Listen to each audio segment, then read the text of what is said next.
We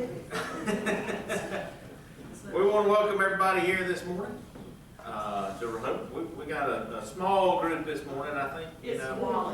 Well, you know, some of us the word snuck out the pastor wasn't going to be here, you know, this Sunday last week. And when that happens, it seems to be a common occurrence in every church I've been in. The quality, the cream rises to the top. That's what I don't know. Well, I want to welcome everybody. Let's all start with a hymn this morning. We're our call to worship, hymn 453, hymn number 453, Leaning on the Everlasting Arms. Let's all stand together as we sing.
Coming up here on the horizon, and we'll talk about that during the announcements, but as y'all know, homecoming is going to be here soon, so just want to make note of that, but we'll be talking more about that at the end of the service when we wrap things up with the announcements.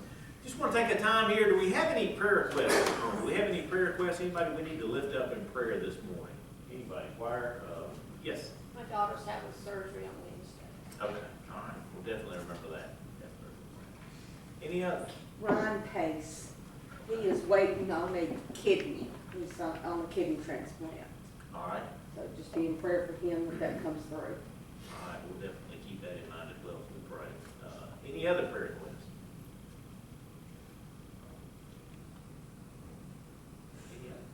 Any other? Trying to keep Mr. Wilson on there. He's having tests running his parties on this morning. Okay. When are the tests? There he is, Daddy. 14. Okay. Yeah.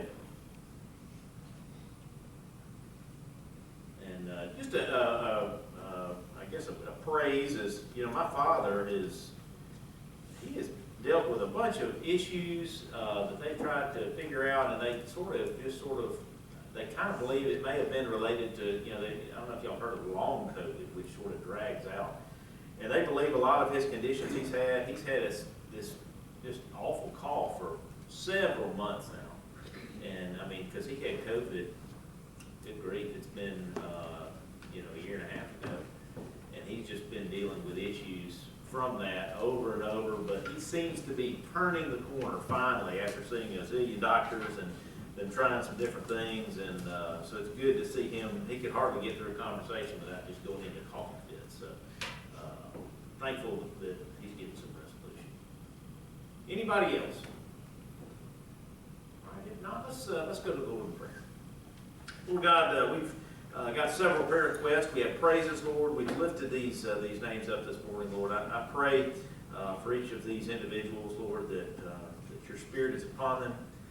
Lord, that the doctors that are working with people, Lord, that you're guiding them, directing them, Lord. Lord, we pray for healing. Lord God, we just pray those that are going through these difficult times and through these struggles, Lord, that you provide peace and comfort to them. In your name we pray. Amen. All right, we're going to continue singing now. Hymn number 511. Hymn number 511.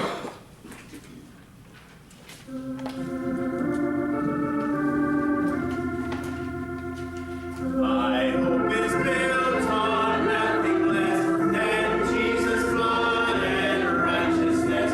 I dare not trust the sweetest frame, but wholly lean on Jesus' name.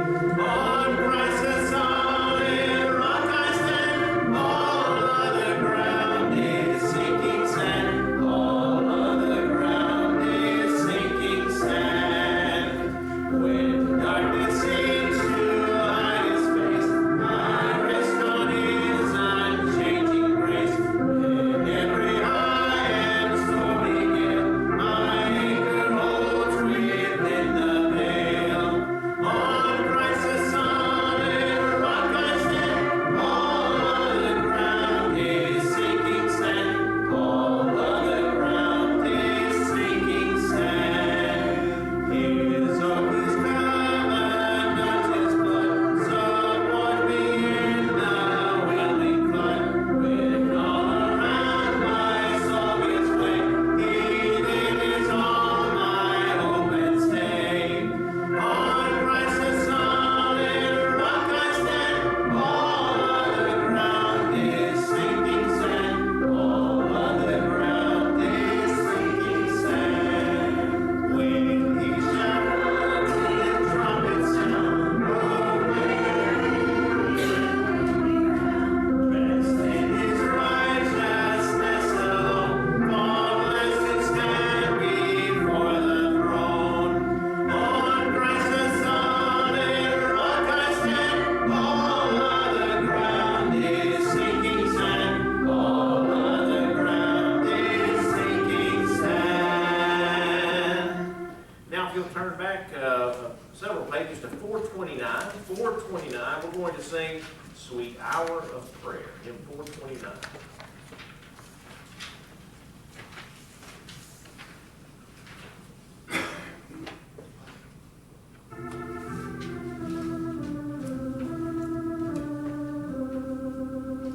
Sweet hour of prayer, sweet hour of prayer, that calls me from a world of care, and bids me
offertory hymn. As y'all know, we're now resuming having our passing of the offering plate.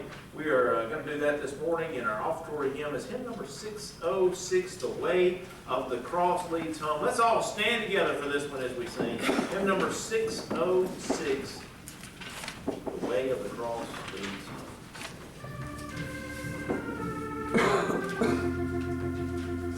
I must needs go home by the way of the cross. There's no other way but this. I shall live inside in the gates of life. Make the way of the cross I miss. The way of the cross leads home. The way of the cross leads home. It is sweet to know as I onward go. The way of the cross leads home. I must needs go on in the blood-sprinkled way, the path that the Savior trod. In my hammer climb to the heights sublime, where the soul is at home with God. The way of the cross leads home. The way of the cross leads home. It is sweet to know as I onward go. The way of the cross leads home. Then I bid farewell to the way of the world, to walk in it nevermore. For the Lord says, "Come," and I seek my home, where He waits at His open door. The way of the cross leads home. The way of the cross leads home. It is sweet to know as I onward go. The way of the cross leads home. Let's pray. Father in heaven, we come before you in the morning, Lord, thanking you for your love and your watch care that you give each and every one of us. Lord, I just thank you for the ones that are obedient to come out this morning, Father, to join together, Father, in word and music and song, Father. It's all part of our worship to you. Father, we just ask you to continue to be one great steward, Father, for tithing, Father, we give to you, Father. It's your glory, for your name, Father, not ours.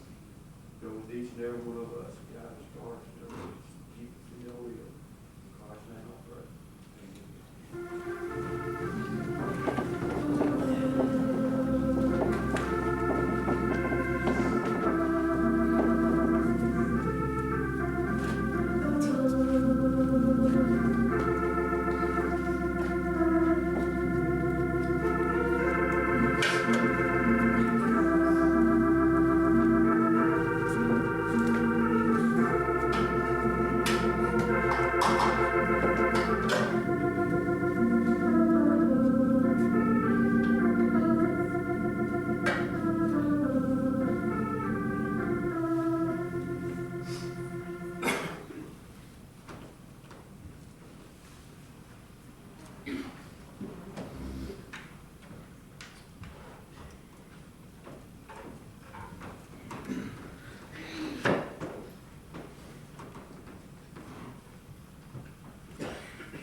Jackson is around 6 inches.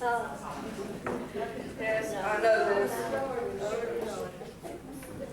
Oh, goodness, let's see here.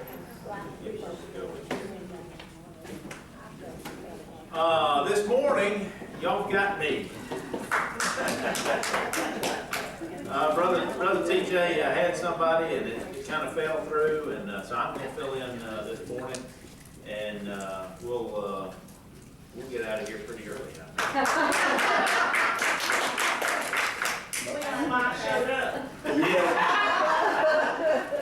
I said, Travis, we can get out of there. You take as long as you want to take. Well, it's not going to be long. That's what I'm saying. That's what I'm saying. We'll be short and sweet. And we got some weather coming too, so I know. Oh, don't give excuses. Well, I'm not. I'm just saying stuff at this point. All right. Well, this morning we're going to be talking about rebuilding the walls of your life. We're going to dive into Nehemiah. Y'all can go there right now if you want to. Nehemiah chapter 1. And one of the focus points here is we're going to start on verse 3. But Nehemiah is often a neglected book of the Bible. For whatever reason, it just doesn't get brought up a lot. But there's a very interesting story in that book. And in case you didn't know, you've got the book. You've got Ezra, you got Nehemiah, and you got Esther, and they all come about around the same period of time in history. Oddly, in our Bible, they're reversed chronologically as how they happen. So actually, it's Esther would have been first, and then Nehemiah, and then Ezra would have been last as far as chronologically. So sometimes things can get a little confusing, but there were reasons as to why that they were placed that way. Now, what I want to focus on first is, and it's a really interesting thing. We're going to talk about it. We're actually going to touch into chapter 2 in just a minute of Nehemiah. But I do want to bring about Esther, because we do hear there's a lot of sermons involving Esther, the story of Esther, and a lot of biblical scholars think there may be a tie-in to this. And if you know the story of Esther, she was a young Jewish maiden, and she was basically, God raised her up to the throne of Persia as queen, and she got married to a husband who was the king, Ahasuerus of Persia, who is Artaxerxes in the opening chapters of Nehemiah. That is what is believed. Now, here's another odd thing. Ahasuerus and and Artaxerxes, both of these terms are not really the king's names, like given name at all. They're sort of more like titles. And so it gets a little confusing because there'll be more than just one Artaxerxes mentioned in the Old Testament.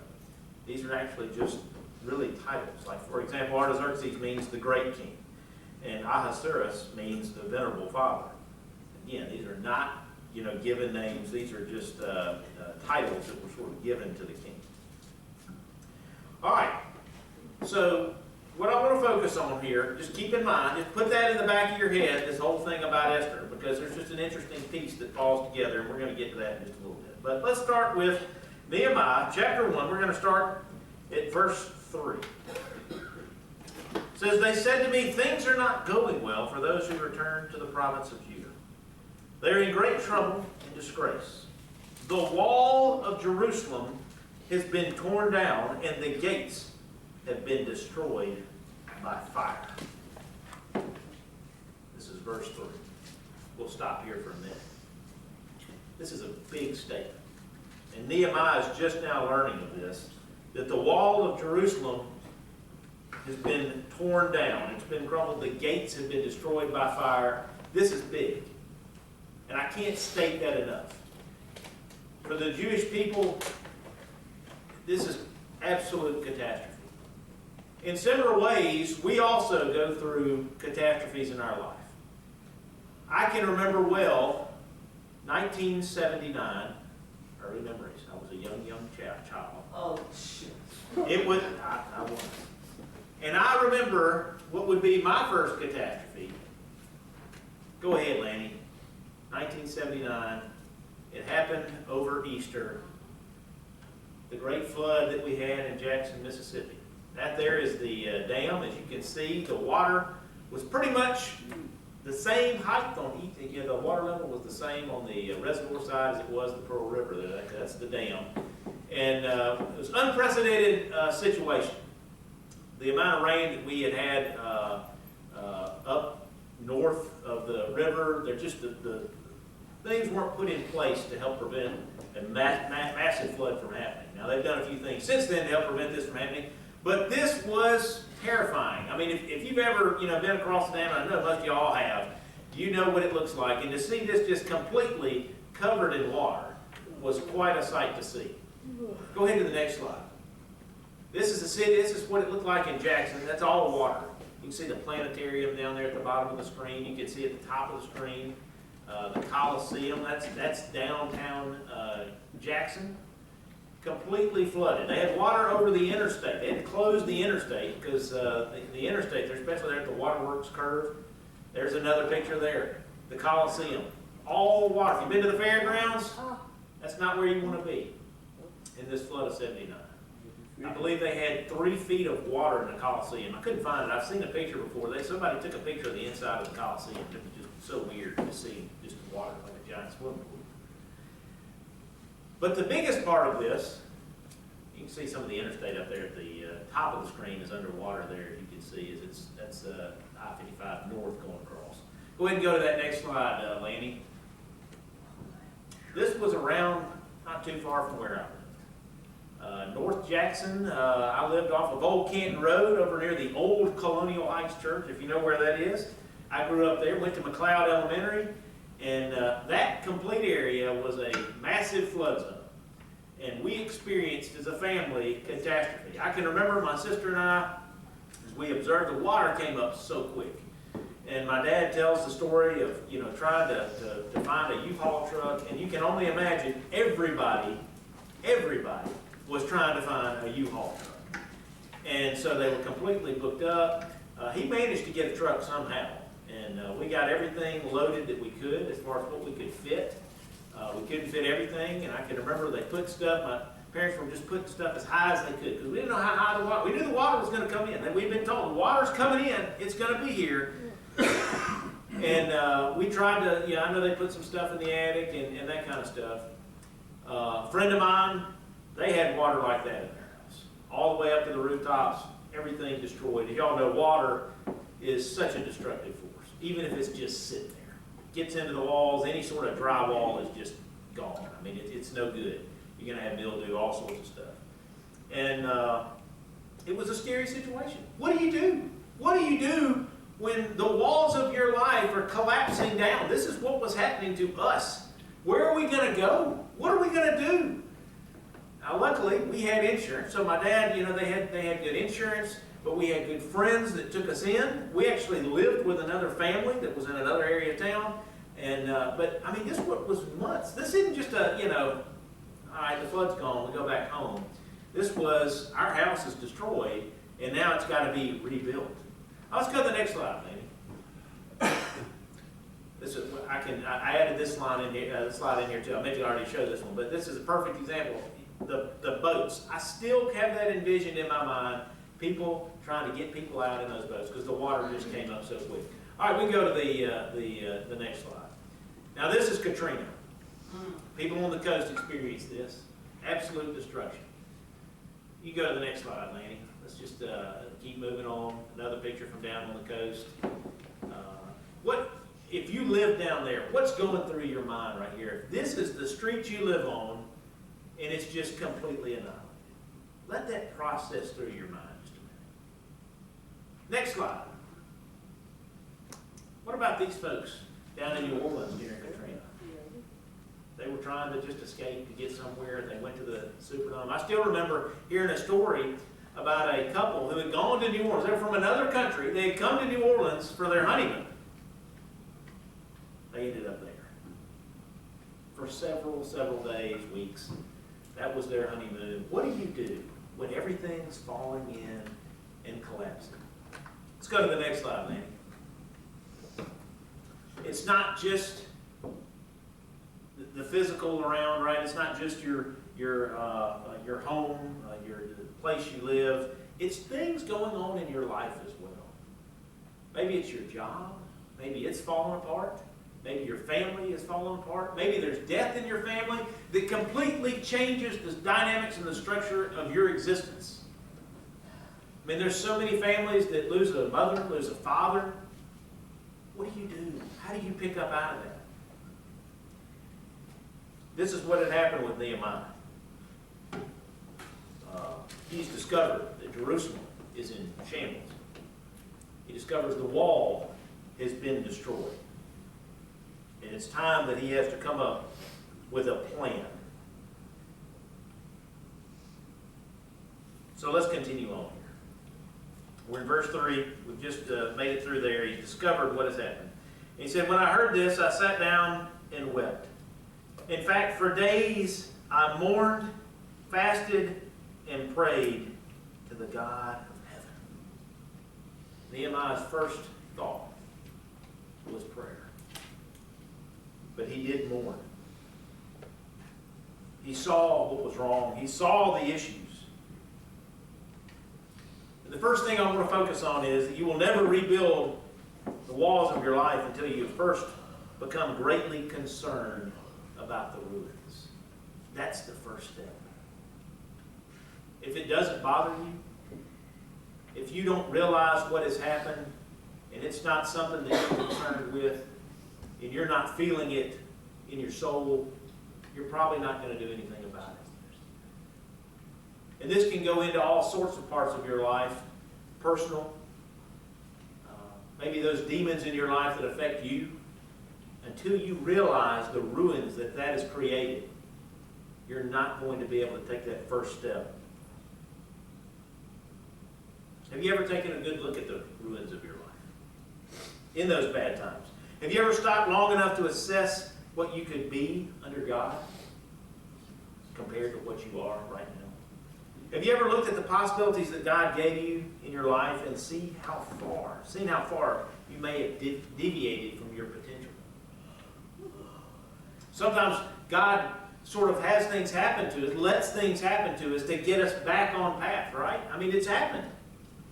I can remember, one of those personal experiences for myself. This would have been in the late 90s. I had decided to take a job with a uniform sales company. I was delivering, those Cintas. Have you ever heard of Cintas? They go around and they pick up the uniforms and they take them and clean them and they take them back. They pick up a lot of mechanic shops, stuff like that. And I worked for, it wasn't Cintas, it was a company kind of like that. But I'd taken a job. I'd moved down to Hattiesburg, my wife and I, and we had Jay at the time. We're down there, and I had been there for about probably 4 or 5 months. We just moved down there, gotten established, and my boss calls me in and says, Travis, appreciate y'all you're doing, but we're going to have to take your route and combine it with somebody else's. We're kind of downsizing. So in that moment, I lost my job. No severance, no nothing. They just said bye. That was a moment in my life where the walls were collapsing. That job provided my family with something. It provided some protection. And in that moment, I can still, in my mind today, remember that drive home. What on earth am I going to do? And I can remember throwing my own little pity party for a little bit, but then refocusing. Seeing the ruins, seeing what was there, and knowing I had to rebuild my life. I had to get back on focus. And that's what I did. I went to the Lord in prayer.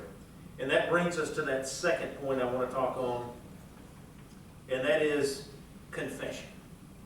So we've focused and we've seen the ruins of our life, and now we're going to move into confession, and that moves us into the next set of verses here. Nehemiah says, O Lord, God of heaven, the great and awesome God, who keeps his covenant of unfailing love with those who love him and obey his commands. Listen to my prayer. Look down and see me praying night and day for your people, Israel. I confess that we have sinned against you. Yes, even my own family and I have sinned. We have sinned terribly by not obeying the commands, decrees, and regulations that you gave us through your servant Moses.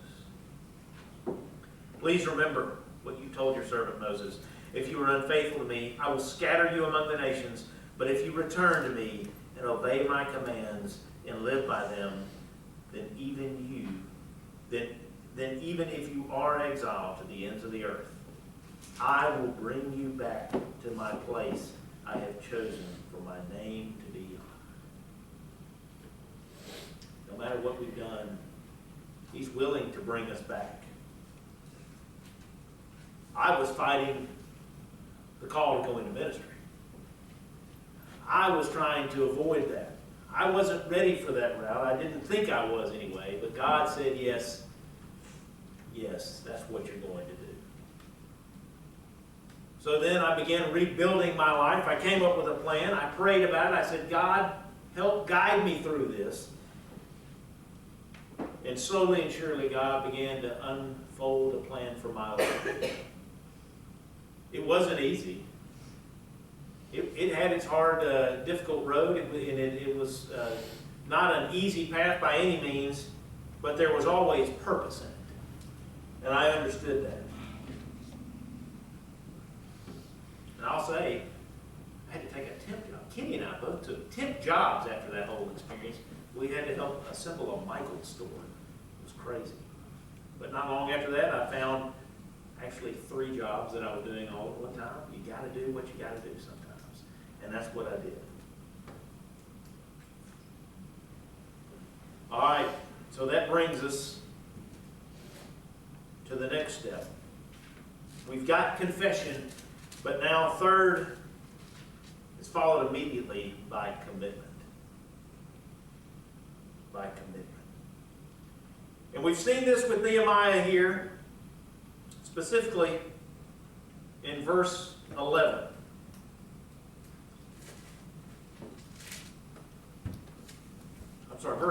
We go to verse 10, which says, "The people who rescued you by your great power and strong hand are your servants.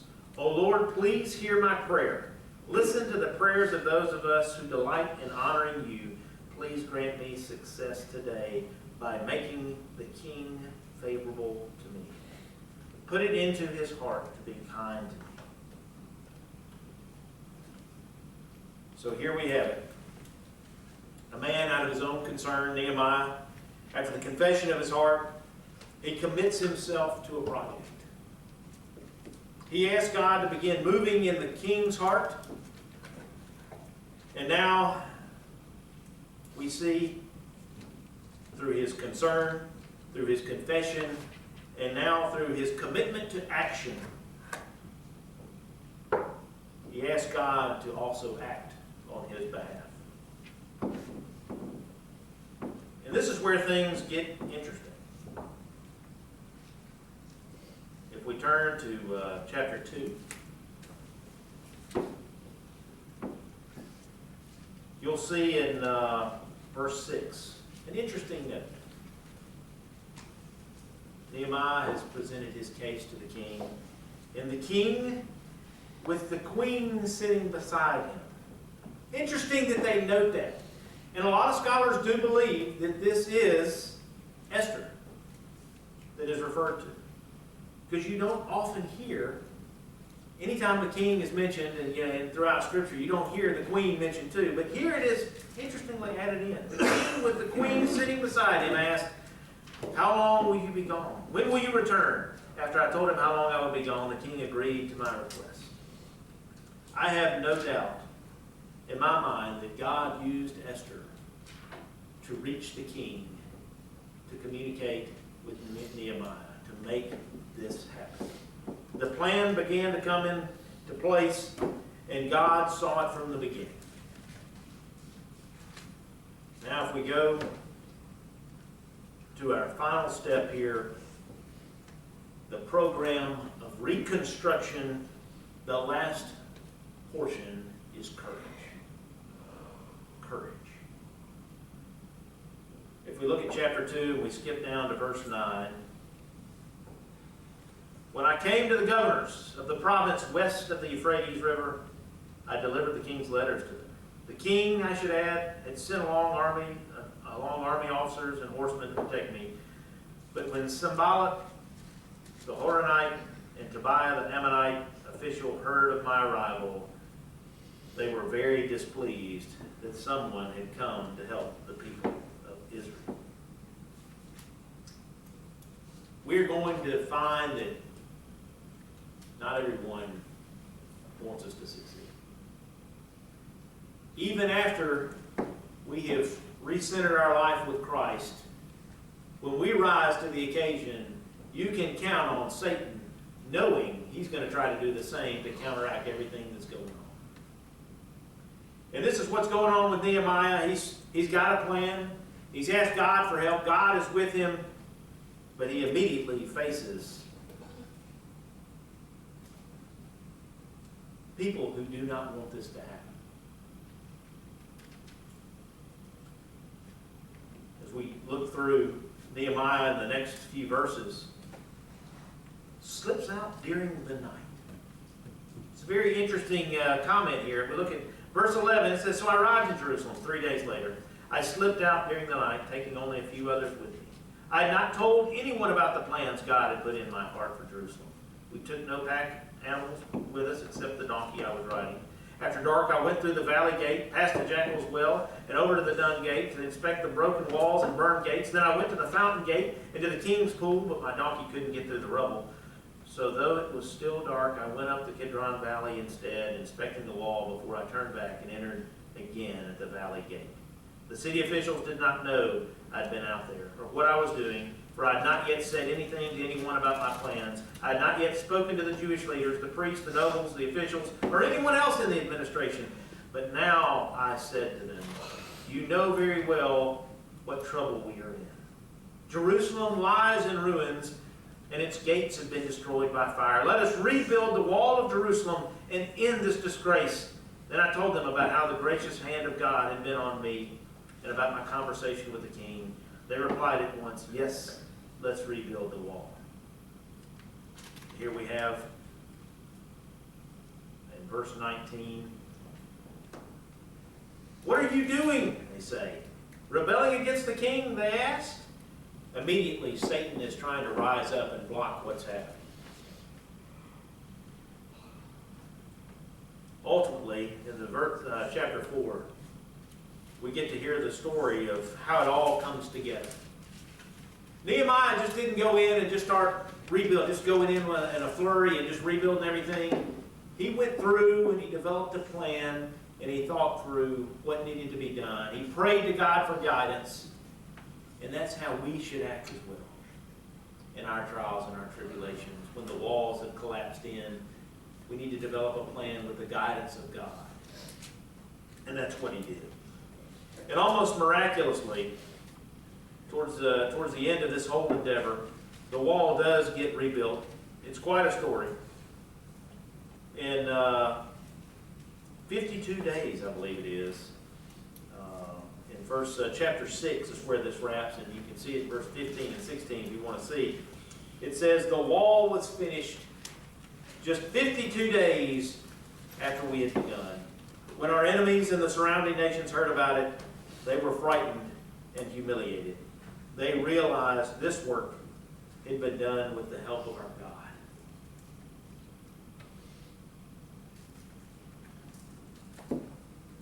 So these steps that I've mentioned to rebuilding the walls of your life, yes, they're steps, but they can only truly succeed with the help of God.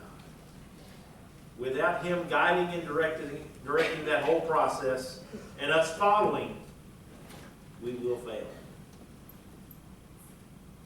So I challenge you this morning, if you go out this week, if there's anything that's been hurting you, causing you harm, if there's things in your life that are just collapsing in, those walls crumbling, recognize those ruins. See them. Realize what you could be. Think through that.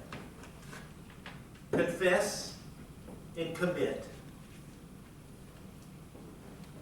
And then build courage through Christ. Know that He is with you. This is how you can rebuild the walls of your life. Let's pray. Lord God, we have so much to be thankful for. But God, we cannot put our faith in this world. The things of this world will only fail us, Lord. I pray that we all here today seek you, seek your way, seek your guidance, Lord God. Because we have all failed and come short of your glory, Lord. I pray that we recognize that and we commit ourselves to the life that you can provide us, Lord God. Don't let us fight. Don't let us run anymore. Lord God, I pray this morning that we seek you in everything we do. We're going to have a time of invitation this morning. And I want to invite you all to sing with me. We're going to sing hymn number 465, Only Trust Him. And I'm going to ask Tim, if you don't mind, Tim, if you'll come to the front. And if anyone this morning needs to speak with Tim or with myself or whoever, if there's a decision you need to make, may it be this morning, or if you just need somebody to talk to this morning, this is the time. Hymn number 465, Only Trust Him. Now let's stand together as we sing.